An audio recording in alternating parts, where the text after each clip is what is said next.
Hello friends, ഇന്ന് നമുക്കൊരു നാടൻ മട്ടൻ കറി ഉണ്ടാക്കാം. റെഡിമെയ്ഡ് മസാലപ്പൊടികളൊന്നും ഇല്ലാതെ തന്നെ വളരെ രുചികരമായി ഉണ്ടാക്കിയെടുക്കാൻ പറ്റുന്ന ഒരു കറിയാണിത്. വളരെ തിക്ക് ഗ്രേവിയോട് കൂടിയുള്ള ഒരു സൈഡ് ഡിഷാണ്. അപ്പം, ചോറ്, ചപ്പാത്തി, പൊറോട്ട എന്നിവയോടൊപ്പം നല്ലൊരു കോമ്പിനേഷനാണ്. നമുക്കിനി റെസിപ്പിയിലേക്ക് പോകാം. ലോ ഫ്ലെയിമിലിരിക്കുന്ന ഒരു പാനിലേക്ക് 2 ടേബിൾ സ്പൂൺ കാശ്മീരി മുളക് പൊടി,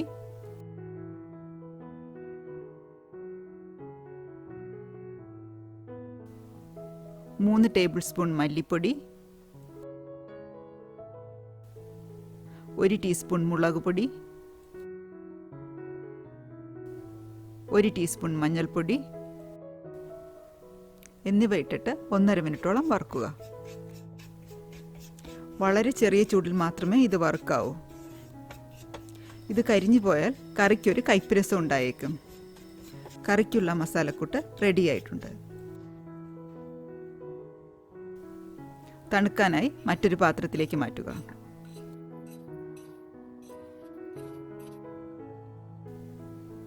സ്റ്റൗവിന് മുകളിൽ മീഡിയം ഫ്ലെയിമിലിരിക്കുന്ന ഒരു ഫ്രൈയിങ് പാനിലേക്ക് 3 ടേബിൾ സ്പൂൺ വെളിച്ചെണ്ണ ഒഴിക്കുക. എണ്ണ ചൂടായതിനു ശേഷം അതിലേക്ക് 1 ടീസ്പൂൺ പെരിഞ്ജീരകം, 3 ഏലക്ക, 3 ഗ്രാമ്പൂ, ഒരു ചെറിയ കഷ്ണം പട്ട, 1 ടേബിൾ സ്പൂൺ ഇഞ്ചി ചതച്ചത്, 1 ടേബിൾ സ്പൂൺ വെളുത്തുള്ളി ചതച്ചത് എന്നിവ ചേർത്തതിന് ശേഷം 1 മിനിറ്റോളം വഴറ്റുക. പട്ട, ഗ്രാമ്പു, ഏലക്ക എന്നിവ മുഴുവനായി ഉപയോഗിക്കുന്നതിന് പകരം ചതച്ചും ഉപയോഗിക്കാവുന്നതാണ്. ഇഞ്ചിയും വെളുത്തുള്ളിയും പേസ്റ്റ് രൂപത്തിലും ഉപയോഗിക്കാം. ഇപ്പോൾ ചെറുതായൊന്ന് മൂത്തിട്ടുണ്ട്. ഇതിലേക്കിനി 2ആയി മുറിച്ച 5 പച്ചമുളക്, 3 മീഡിയം വലിപ്പത്തിലുള്ള സവാള നീളത്തിലരിഞ്ഞത്, 2 തണ്ട് കറിവേപ്പില എന്നിവ ചേർത്ത് ഏതാണ്ട് 5 മിനിറ്റോളം വഴറ്റുക.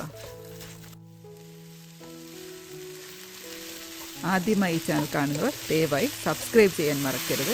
ഒപ്പം നോട്ടിഫിക്കേഷനായി ബെൽ ഐക്കോണും ഓൾ ഓപ്ഷനും ക്ലിക്ക് ചെയ്യുക.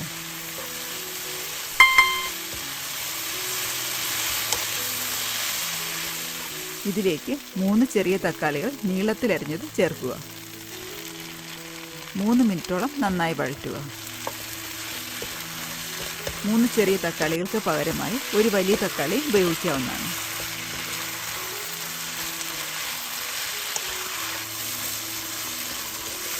മൂന്ന് മിനിറ്റ് വഴറ്റിയതിനു ശേഷം തക്കാളികൾ ഒരു തവി കൊണ്ട് ഉടച്ചു ചേർക്കുക.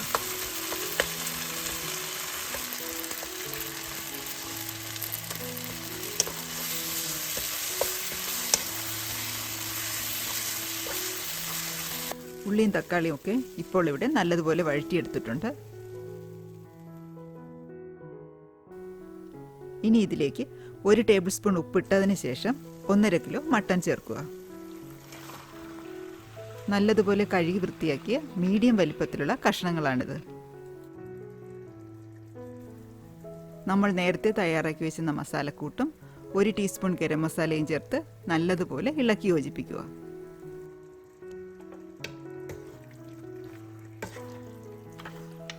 നെയ്യുള്ള മട്ടനാണ് ഉപയോഗിക്കുന്നതെങ്കിൽ കറിക്ക് രുചി കൂടും. സവാളയ്ക്ക് പകരമായി കൊച്ചുള്ളി ഉപയോഗിക്കാവുന്നതാണ്. കൊച്ചുള്ളിക്കാണ് ടേസ്റ്റും കൂടുതൽ. ഞാനിവിടെ എളുപ്പത്തിന് വേണ്ടിയാണ് സവാള ഉപയോഗിച്ചിരിക്കുന്നത്.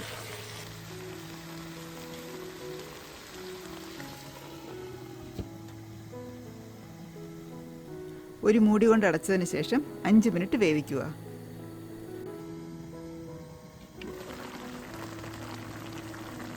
മൂടി തുറന്നതിന് ശേഷം നല്ലതുപോലെ ഇളക്കി യോജിപ്പിക്കുക. പാനിൽ ഇപ്പോൾ നമ്മൾ കാണുന്ന ഈ വെള്ളം ഇറച്ചിയിൽ നിന്ന് ഊറി വന്നതാണ്.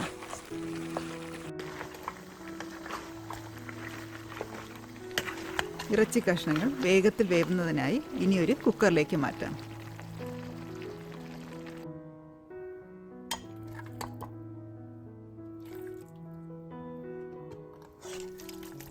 നിങ്ങൾ ഉപയോഗിക്കുന്നത് ഇളം മട്ടനാണെങ്കിൽ വിനീഗറിൻ്റെ ആവശ്യമില്ല.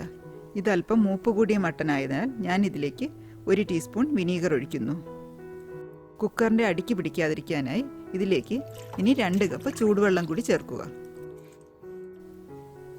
കുക്കർ അടച്ചതിന് ശേഷം ആദ്യത്തെ വിസിൽ ഹൈ ഫ്ലെയിമിലും ബാക്കിയുള്ള 5 വിസിൽ മീഡിയം ഫ്ലെയിമിലും വയ്ക്കുക. നിങ്ങൾ ഉപയോഗിച്ചിരിക്കുന്ന ഇറച്ചിയെയും കുക്കറിനെയും ആശ്രയിച്ചിരിക്കും എത്ര വിസിൽ വേണമെന്നുള്ളത്. പ്രഷർ മുഴുവനും പോയതിനു ശേഷം കുക്കർ തുറക്കുക.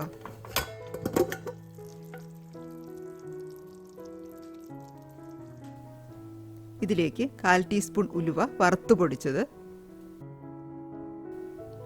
1/2 ടീസ്പൂൺ ഗരം മസാല, 1 തണ്ട് കറിവേപ്പില,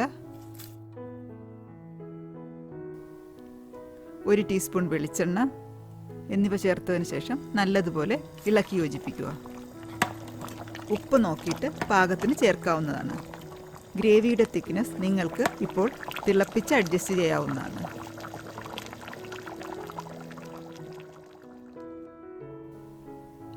വളരെ രുചികരമായ നാടൻ മട്ടൻ കറി ഇവിടെ റെഡി ആയിട്ടുണ്ട്. ഈ റെസിപ്പി ട്രൈ ചെയ്ത് നോക്കിയിട്ട് നിങ്ങളുടെ കമൻസ് അറിയിക്കുക. അടുത്ത വീഡിയോ ഞാൻ ഉടനെ ഇടുന്നതാണ്. നന്ദി, നമസ്കാരം.